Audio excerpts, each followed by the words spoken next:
Hello and welcome once again to another edition of Desert Empire Vibe. I'm your host, as always, Andrew Caravella, bringing you the latest and the greatest from the Southern California region here in the beautiful US of A.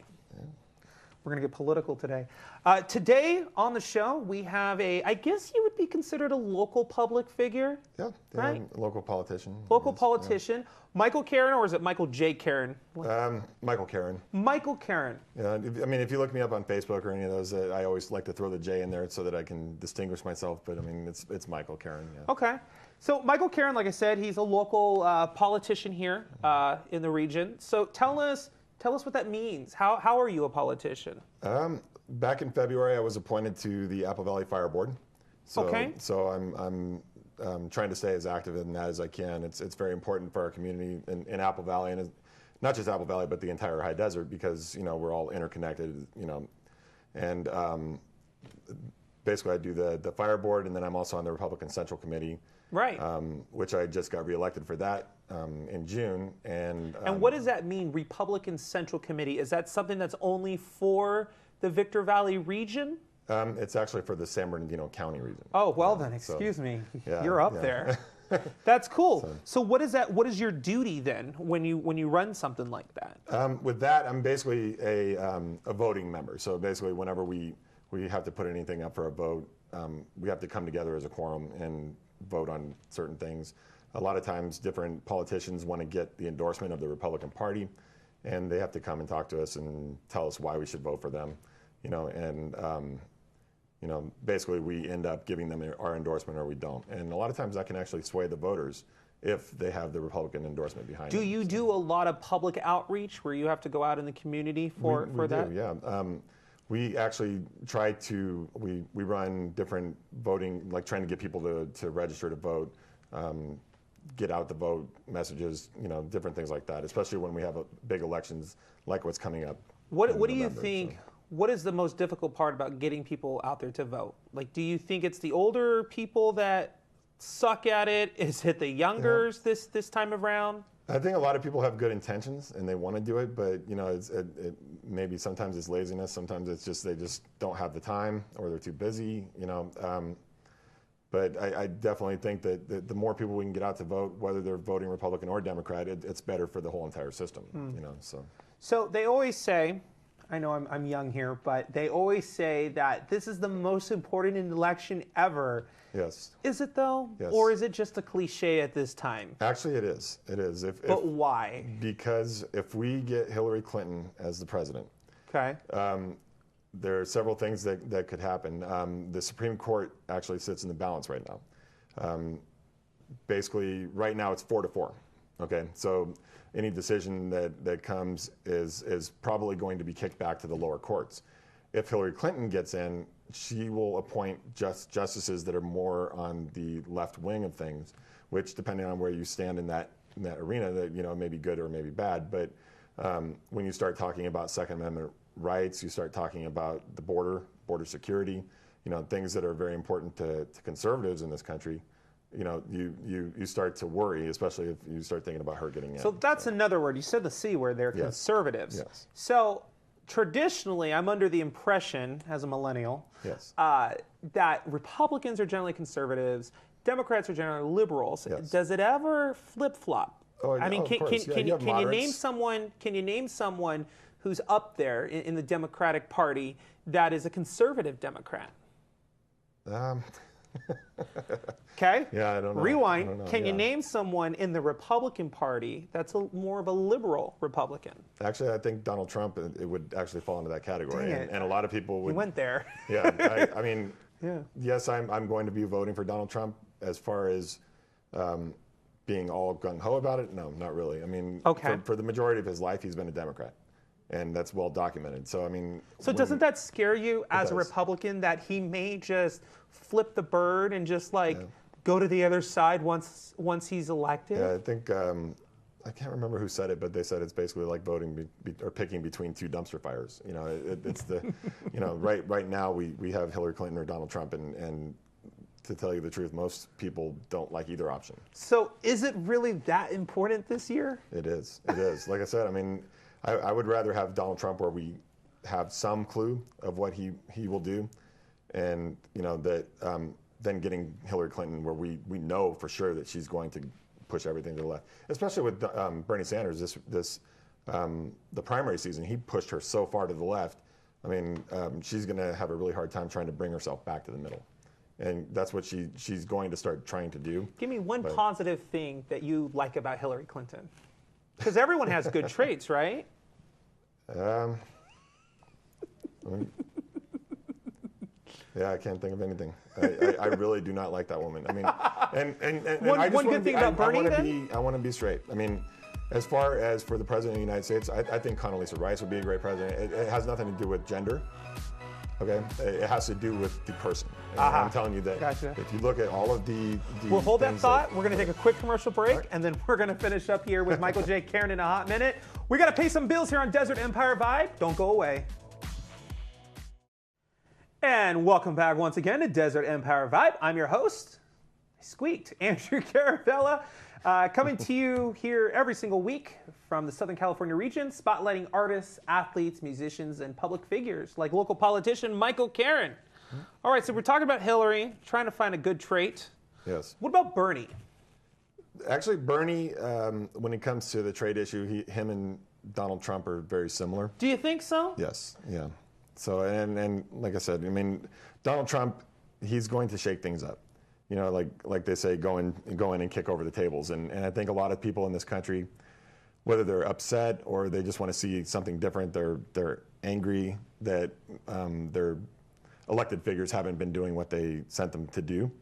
And I think that Donald Trump is, especially with building the wall, I don't know that he'll actually get that done, but a lot of people would like to see that happen. And with the trade issue, I mean, it's well documented that we are losing money with the trade issues. I mean, we have a deficit with almost every single country that we deal with, and in some respects that's a good thing, and most respects it's bad. I mean, you want to actually make money, and you want to try and keep your manufacturing jobs in the country. Was there ever a time that people, you can't please everybody, I guess, but has there ever been a time where it seems like people were giving a thumbs up to all the elected officials in the higher offices and stuff in this country? I think that, especially with the two-party system, if your party isn't in power, you're one of the people that aren't going to be very happy with wrong. it. Something's wrong with the country, or something's wrong with everything. So I know when Clinton was in power, all the Republicans were upset. When George Bush was in power, all the Democrats were upset. And so that's just how things work. Why do you think, like with Donald Trump, people decide to switch? Whether you're Republican and then you somewhere down the road decide to go Democrat, or vice versa. Why do people do that? I think that as you grow, as you mature, you determine, or you figure out that, like in my case, when I was younger, I was liberal, and I mean that I don't mind saying that, because when I was young, I was very liberal. As I got older, I went into the military. I learned that you have responsibilities, you have to pay the bills. As that happened, I started to become more and more conservative, and I think it's just growing and maturing in life that causes that usually. So speaking of growing and maturing in life, let's talk about your history, your start. Yeah. So you're not originally from the Southern California area. You actually grew up in Vegas. Yes, Las Vegas, Nevada. Yeah. Tell me a little bit about that. What was it like being a kid growing up in Vegas? Not as fun as you would think, because obviously you can't gamble until you're 21. Right. So I, growing up in Vegas, I actually went to high school and went to my whole life in Vegas, and I was a lifeguard at Wet and Wild, which was really cool. I've been there. I flushed myself down the toilet bowl thingy. Oh yeah. My favorite one was if you were there, you'd know what I'm talking about, people. Yeah, the Dare Stuka was my favorite one. The what? The Dare Stuka, the big long slide. Yeah, the really tall one. But that's a fun job. Yeah. And Vegas tends to be hot, like pretty much all year round, right? Yeah. Even at night, after the sun's gone down, it's still 115 degrees in the summertime. So you moved out this way. Yeah, actually, I joined the military, and then after I served my time in the military, I got out and moved back to Las Vegas. And a woman that I had met while I was in Alaska in the military, she contacted me, and I ended up coming to Apple Valley, California, and ended up marrying her and having my son Tyler. Tyler. Yeah. And Tyler's what, 13 now? 13, yeah. 13. What's that kid into? He actually goes to Vanguard Preparatory School, and right. and he plays football for the Apple Valley Rebels.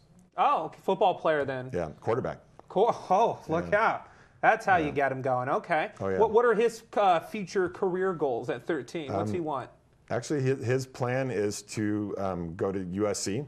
Okay, that's all right. And hopefully play for the Dallas Cowboys. The Dallas Cowboys. He actually said that if that doesn't work, he'll be a fireman, which I'm like, that'd be great too. So.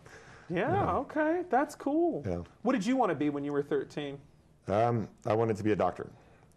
Oh, yeah, you guys totally took a different career path. Yeah, absolutely, yeah.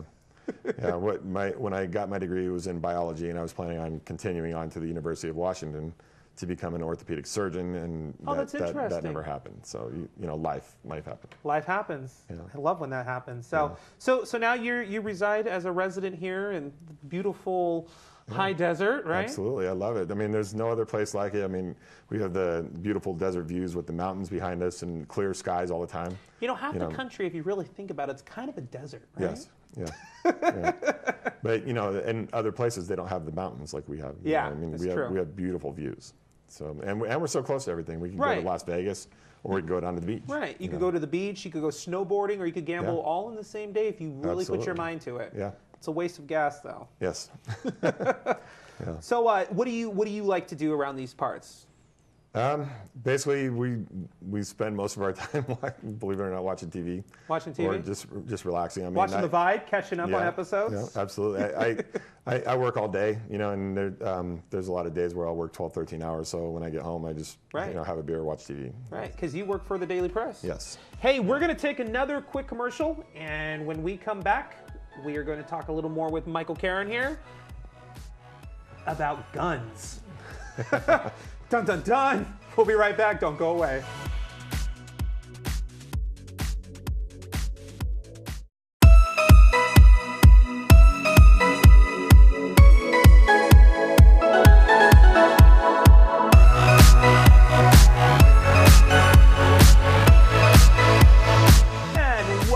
Once again to Desert Empire Vibe. I'm your host, as always, Andrew Caravella. You can now stream our show on Roku TV via the Livestream app, keyword KVVB. Got to do our plugs, Absolutely. That's how we get people to watch. Yes. Let's talk about guns. Yes. So I guess recently, because I'm not really that much of a political person, I don't know if you've noticed, but I kind of really just stick in the entertainment world. So you hear things, you see things on Facebook. Yeah.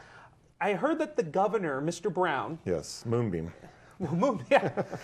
He did this thing where he signed some law or bill. 6 of them. Okay, yeah, 6 laws. You know clearly more than I do about guns. Yes. So what exactly does that mean? Because hearing things through the grapevine, I'm under the impression people are only allowed a certain amount of guns now. Yeah. In the state of California. Basically what the laws, I mean, actually there were 12 or 13 that actually went to his desk, and he signed 6 of them. The most notable probably being that you can't loan out guns anymore. Say you're hunting and you want to loan your friend or your brother a shotgun. You can't do that anymore. If you do, that's automatically a felony. Oh, well then. Yeah. Okay. Yeah. He also started basically where you have to get a background check in order to buy ammunition. But didn't you already have to do that? Not for ammunition, no. You had to do that for a gun. And that's one of the things, as far as my opinion, I think that there should be a background check for every gun purchase. I mean, I don't believe in the loopholes that we have throughout this country. I think that in order to know who's carrying the guns, the background checks are very essential. Now, the thing that Jerry Brown did, he said, okay, we're going to do background checks on bullets, and he also wanted to get rid of the AR-15 assault rifle, by banning the bullet button. And basically what the bullet button was, back a while ago, the state assembly decided that they didn't want you to be able to take your clip off very easily with your thumb. So they said, okay, we want to make it so that you have to use a tool to take it off, which would slow the person down so they wouldn't be able to take it off. So an inventor came up with the bullet button, where you could basically take the bullet and push the tip in, and it would disable the clip so you could take it off. Well, I guess Jerry Brown thought that was still too quick. He didn't want, so basically basically what they want to see it so that you can't take the clip off altogether. So they want you feeding the bullets into the, you know. But you can't even, legally buy an AR-15 anymore in the state? You can. Yes, you just it can't have the bullet button on it. Gotcha. So basically what that means, it has to be attached permanently. So it really has nothing to do with assault weapons in general, right? Because I think where people were getting confused was all these gun things, these awful things are happening, you know, afoot throughout the country, and then all of a sudden he passes this bill. Yes. You know, I think it was an overreach. It was an overreaction to what he perceived was a problem, and the same thing with Obama and Hillary Clinton. I mean, they all want to. They say, oh my gosh, there was a shooting, whether it was a terrorist attack or workplace violence or whatever it was. The first thing they want to jump to is, oh, we need to take away everybody's guns. You know, if we took away everybody's guns, that would solve the problem. What would happen if we gave everybody guns? I think that if after 18, you have to have training. I mean, it's just like a table saw. You wouldn't want somebody that doesn't know how to use a table saw walking in and just throwing the wood on there and playing with a table saw. A gun is a tool, but it's a very dangerous tool, and I mean we all need to admit that it is a dangerous. It's a weapon, you know. And I think that, you know, as long as everybody is trained and knows how to use the gun, it becomes less dangerous. I mean, so everyone should take a class. Yes, absolutely. Okay. Yeah, because, you know, the fact is that I actually was researching this a little bit before I came on the show, and I found just from a cursory look that there's been at least 6 times in the last year where a mass shooting would have happened, but somebody with a concealed carry pulled out their gun and stopped it. And in 3 of them, the person went off and shot themselves, you know, committed suicide. 2 of them, they ended up just running away, and the other guy got arrested. So when you hear Donald Trump say, oh, if there were bullets flying in the other direction, it's possibly true. I mean, I don't know that we want to give everybody guns and have them all just running around like the Wild West, you know. But I think that if you actually teach people, like I'm going to teach my son, you know, and teach him how to shoot and how to respect the weapon. It's a weapon. It's dangerous. And as long as you know how to use it and how to use it safely, then, you know, I think that we can get rid of a lot of the animosity and you know, and stop jumping to the conclusion that it's the gun that killed the people. It's not the gun. It's the person that pulled the trigger. Do you think, and this could be because it's fresh in everyone's mind, but do you think guns is probably one of the top 3 major issues that we have in this country? I think that on the Democrat side it is, yeah. On the Republican side, it's very below the bottom. I think terrorism is the biggest thing facing our country at this time. All right. You know, and I think racial tensions. That's another thing, obviously, that our commander-in-chief has not done a very good job of you know, keeping from happening. I mean, his job as the president is to bring us all together as people. We're going to take another commercial break. Okay. He's got a lot to say, and we'll be right back to finish up with Michael Karen right here on Desert Empire Vibe. Don't go away. And once again, we are back here on Desert Empire Vibe with Michael Karen. You can now stream Desert Empire Vibe on Roku TV via the Livestream app, keyword KVVB, or at KVVB.TV. So, Michael, we talked about guns. We talked about old Hillary. Yes. We talked about Donnie. Yes. The burn. Yeah. Let's see, what else did we leave out? Oh, how about the fact that you have some famous people in your family? Yes, I do. Yeah. Like, we're talking like blood. Like, yes. Not like marriage 4 times removed. Like, like you grew up with them, kind of. Like, yeah. My cousin is Jillian Bell. Jillian Bell, who's world famous because of? She's been in Workaholics now for 3 or 4 years, which is on Comedy Central. And then she just got her own show on Comedy Central last year called Idiot Sitter. I believe she's been in 4 or 5 movies. The last 2 she starred in, which was 22 Jump Street and The Night Before. She was in both of those. And she's like besties with Channing. Yes, Channing Tatum now, Channing Tatum and all the people from 22 Jump Street. She, you know. What's that like, having somebody super famous in the family? Because, I mean, I know in my family, I don't know what people think about me. But, I mean, for you, what's it like being on the other end of that, you know? Basically, it's about the same as you would think. I mean, I basically talk to her on Facebook every once in a while, but, I mean, that's the extent of it. Does she have, like, the best, like, family gatherings and stuff? Like, does everyone go to her house? Yeah, actually, I haven't been to her new house. She used to have an apartment, down the hill, but I believe she just bought a big, giant house. Oh, because she moved up in the world. Yes, yeah, absolutely. That's cool. All right. So. And you were talking about your mom during the commercial break. Your mom was somebody once upon a time, too. Back in the 70s, I believe, she toured with Cher. Yeah. Like as a what? As a musician? Like as a guitar player. Oh. Yeah. Okay. Yeah, really cool. So, did she ever tell you any crazy stories about Cher? No, not about that. I'm trying to think of some of the stories that she told me, but I can only imagine. I mean, it was the 70s. It was way before I was born. Yeah. I always teased her because I said, you were a hippie, weren't you? And she always told me no, but, if you looked in her closet, she had the bell bottoms and everything. Oh, so closeted hippie. She had to. Well, she grew up in the 60s and 70s. She had to be a hippie. Yeah. Do you have brothers or sisters? I have a sister that lives in Oregon. And then my mother actually lives in Oregon, too. So, and then grandparents live in Oregon. Everybody lives in Oregon. I'm assuming you do road trips? Yes. To Oregon? Every Christmas, usually, or every other Christmas, we'll go up there. Very cool. So. What do they do in Oregon? What does everyone do for life? My mom just retired. Good for her. But she worked for the state of Oregon for the last 10 years. So. Okay. And then my sister works for Blue Cross. Blue Cross? Yeah. All right. Yeah. You guys have all these, like, official jobs and stuff, Yeah. I'm here in makeup and hair product doing a TV show. Yeah. I got to get a 401k. That's what I. That's what I get. So, okay, let's talk about the Daily Press really quick. That's the local newspaper here in the Victor Valley. Yes, it is. You run the show over there. What are you, the editor-in-chief? How does that work? Yeah, basically, I'm in charge of all the carriers that deliver to anything except homes. So, when you go into Stater Brothers, Walmart, or Walgreens, whatever, if you see our newspapers in there, that I had something to do with that. How many people still read, like, the paper versus going online? Quite a few. I mean, it is going down, obviously. We're competing with the internet, and the millennials, they're more, got to have it now, instant gratification type of people.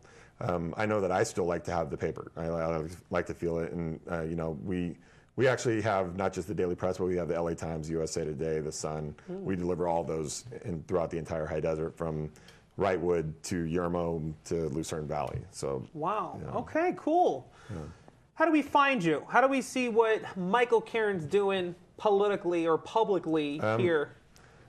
I actually have a Facebook page. Okay. Michael J. Caron for Apple Valley Fire Board. Okay. And that is actually coming up on the screen right now as we speak. Yes. And actually, like I said, I was elected or reelected in June to the Republican Central Committee, but I am running for my seat in November for the Apple Valley Fire Board. So anybody that lives in Apple Valley, I would really appreciate. Go vote for him. Yes. So you're going to Cleveland also. Yes. Yeah, for the Republican National Convention. The RNC. See, I got the lingo down. That's cool. Good for you. I'm going to be hanging out with Donald Trump. And, so if we ask him for a job.